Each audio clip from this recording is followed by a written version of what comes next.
yan na ginagamit ko. Gusto yun. Yes, yan.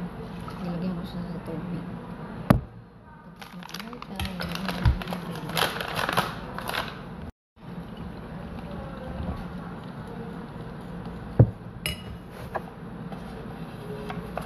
Dalawang baso. Itong glass na harina, guys. Lagyan natin ng baking powder.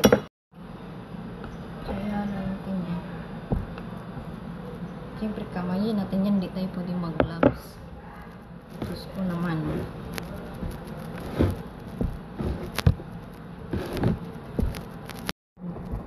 Kailangan maging bilog siya. Dapat bilog.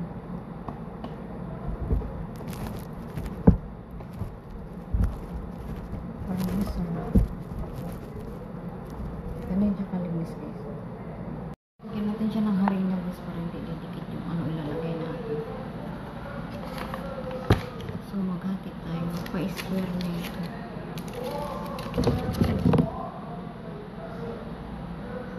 Ito yung ipanakuha ko tayo nito. Dito na ilalagay yung cheese. So, pilipin natin. Ito natin nilagay yan. Alam niyo ba, guys, na para itong donut. Masarap siya. Para siyang donut.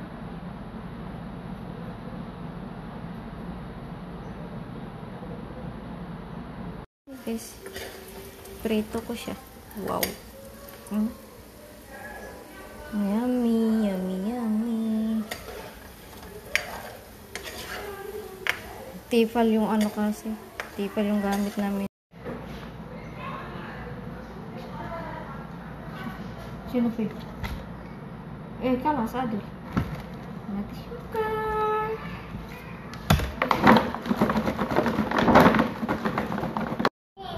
Tubing jeep donut. Tubing? Yummy. Tubing donut? Di akil? Ha? Adi? Gulhag mama. Gila mama? Adi akil donut? Yalla. Yummy? Yummy? Hanin. Hello. Yummy, yummy. Yummy, yummy pa, Hanin. Hanin. Sure. Hello. Chupte? Adi, adi, gulayag mama.